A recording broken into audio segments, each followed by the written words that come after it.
हम तो एकदम परेशान हैं, एकदम नर्वस हो गए थे कि क्या हो रहा है। अचानक शाम को इन्फॉर्मेशन देते हैं कि सुबह आप बस्ती खाली करो, हमारा लिफ्ट बंद हो जाता है, लाइट कट जाती है, हम ऊपर से नीचे नहीं आ सकते, तो हम कमरे कैसे खाली करेंगे। बिल्डर कहाँ है हमारे साथ? हम लोग अकेले हैं यहाँ पे। बिल्डर क्यों नहीं आए अभी तक? कोई फोन नहीं उठा रहा बिल्डर। कोई फोन नहीं उठा रहे। आना चाहिए और पब्लिक क्या करेगी। बिल्डर चोर है। जो हमारी बिल्डिंग बनी है ना, ये डीडीए की दीवार के इस तरफ है, उनके उस तरफ नहीं है जहाँ से इलीगल होगी है। मेहरौली इलाके में डीडीए का बुलडोजर चलने से यहाँ के स्थानीय लोगों में काफ़ी ज़्यादा गुस्सा है। एक तरफ डीडीए इस पूरे इलाके को अवैध बता करके डेमोलेशन कर रही है, वहीं ये लोग जो यहाँ के स्थानीय निवासी हैं वो ये पूछ रहे हैं अवैध क्या होता है। जिस प्रॉपर्टी की रजिस्ट्री है क्या वो अवैध है? जिस प्रॉपर्टी पे बैंक ने लोन दिया है क्या वो अवैध है? अवैध का डेफिनेशन क्या है? यहाँ पर दर्जनों लोगों के आशियाने टूट चुके हैं और डीडीए ने जो नोटिस दिया है वो हजारों परिवार हैं, हजारों लोगों का घर है जिनको टूटने का नोटिस दिया है। क्या है इन लोगों का दर्द? सीधा इन्हीं लोगों से बात करते हैं। सर, आप अपना नाम बता दीजिए। जी, मेरा नाम शाहनवाज है। मैं पिछले 3 साल से यहाँ रह रहा हूँ। जी, क्या मानते हैं वजह जो डीडीए? जी, हमें पहले ये चीज़ नहीं, कानून क्या है हमें ये समझ नहीं आ रहा है। कोई अगर हमें आए, इनमें से ही आए, कोई हमें समझाए तो हम समझने के लिए तैयार है। हम कोई वो इंसान नहीं है कि जो लाठी पत्थर वैसे करेंगे। हम educated person, all of the people are educated very well. So कोई बदतमीजी नहीं कर सकता। पुलिस ने बदतमीजी की, सब ने की, किसने की, हम किसी के साथ कोई गिला शिकवा नहीं है। हम अपना घर बचाने के लिए बैठे हैं यहाँ पे। देखिए, मेरे पास यहाँ पे डॉक्यूमेंट जो हमने अब खरीदा तब हमने पूरा एक वेरीफाई कर दिया, जिस वजह से बैंक ने भी हमें लोन दिया। सारा लीगल प्रोसीजर आपने। ये 1987 की डीड है मेरे पास, जो चेन बोलते हैं जिसको। ये 11 चेन है मेरे पास है। मैं आपको जूम करके दिखा दूंगा। इसमें डेट लिखा है, स्टैंपिंग चार्जेस भी लिखे हैं। ये सारा कानूनी कागज है।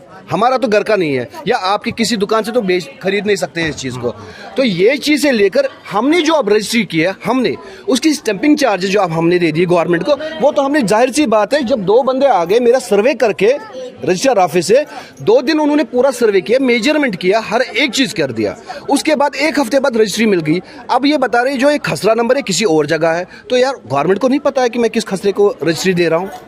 ये चीज़ किसको पूछना है? हम ये सही बात है। अगर जो इस तरह से टेक्निकल फॉल्ट है तो इसके जिम्मेदार गवर्नमेंट है, वो अथॉरिटी है। ठीक है। अब ये चीज देख लीजिए, मैंने प्रॉपर्टी टैक्स पे किया है। ये प्रॉपर्टी टैक्स मैं गवर्नमेंट को पे कर रहा हूँ, किसी और डिपार्टमेंट या प्राइवेट कंपनी को तो पे नहीं कर रहा हूँ ना। तो गवर्नमेंट ये चीज एक्सेप्ट कैसे कर रही है? How come that? ये मेरे आधार कार्ड पे गवर्नमेंट ने इसको मुझे सारा एड्रेस कर दिया। अगर जो डीडीए इन्हें गुनाहगार बता रही है तो ये गुनाहगार हैं, क्योंकि इन्होंने लीगल प्रॉपर्टी खरीदी है।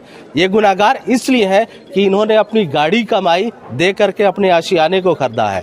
ये गुनाहगार इसलिए है क्योंकि इन्होंने आने वाली सालों की कमाई गिरवी रखी है बैंकों में। उन महिलाओं से दर्द जानते हैं जिनके घर टूटने के लिए यहाँ पे खड़ी है।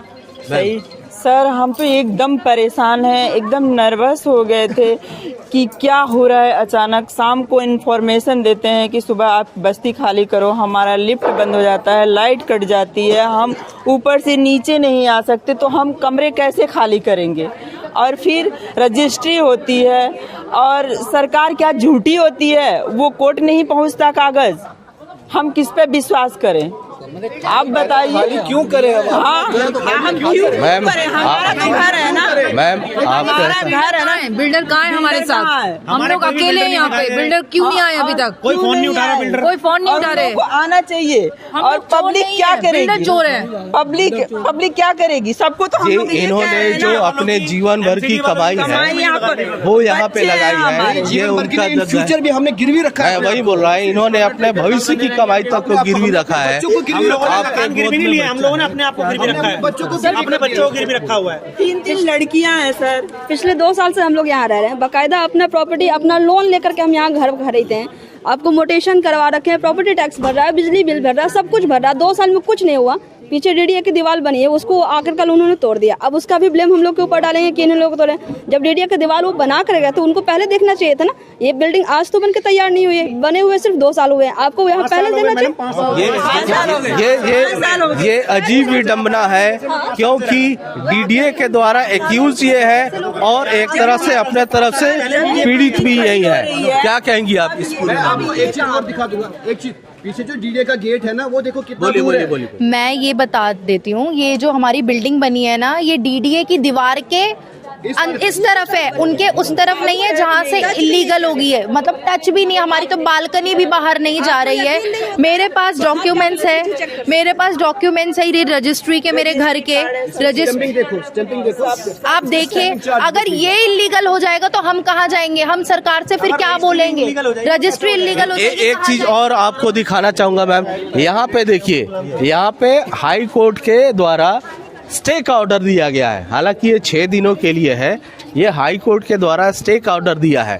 और डीडीए का ये कहना है कि ये जो डिमार्केशन हुई है पुरानी, वो गलत थी, और उसके बाद जो डिमार्केशन हुआ है उसके बाद ये प्रॉपर्टी आती है।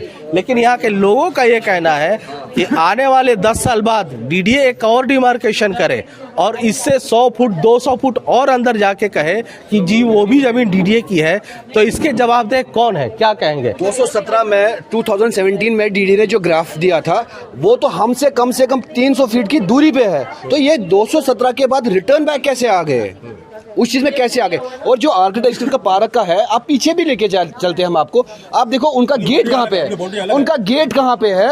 उनके गेट के बाद हमारा कम से कम 120 फीट की दूरी पे बिल्डिंग है। डीडीए की बाउंड्री अलग हो रही है। हमारे जो एरिया है, जो हम रहते हैं, हमारे अलग उन्होंने डीडीए ने अपनी बाउंड्री कर रखी है और आज हमारे घरों में घुस रहे हैं। और हम 40 साल पुराने कागज है हमारे पास में, आप महरौली के निवासी हैं यहाँ के, और हमने बड़ी मेहनत का पैसा अपना लगा रखा सब लोगों ने। हम कहाँ जाएं जो है? तो दिल्ली में 75% जो जीपी पे चलता है, ये सबको पता है, किसी को बताने की जरूरत नहीं है। आप मीडिया को भी पता है, पुलिस को पता है। ये मुझे बता दो, उनको तोड़ने की हिम्मत नहीं हो रही तो रजिस्ट्रेशन वालों के, इन्होंने देखा कल यहाँ पे पूरा सर्वे करके मॉर्निंग से हम, क्योंकि कल सब 4:30 बजे नोटिस लगा था परसों, तो इन्होंने रातों रात बता दिया कि हम आपको तोड़ने आ रहे हैं, सुबह सवेरे खाली कर दो। आप मुझे खुद बता दो, एक घर बनाने में सदियां लगती है, बच्चों की चीजें, सदिया नहीं, घर को खरीदने में अपने पूरे जीवन की कमाई लगती है, की बात करो, और पूरी जिंदगी आगे आने वाली जो कमाई होगी वो बैंकों में गिरवी है। तो ये दर्द है महरौली के लोगों का। महरौली के लोग काफ़ी परेशान हैं। डीडीए से निवेदन है, सभी लोग कर रहे हैं कि इस डेमोलिशन को रोके, हजारों घर जो है वो बेघर हो जाएंगे। सरकार पहले इनके बारे में सोचे, डिपार्टमेंट इनके बारे में सोचे, उसके बाद किसी तरह की कार्रवाई करे। इन्होंने अमरदीप कुमार, दिल्ली तक।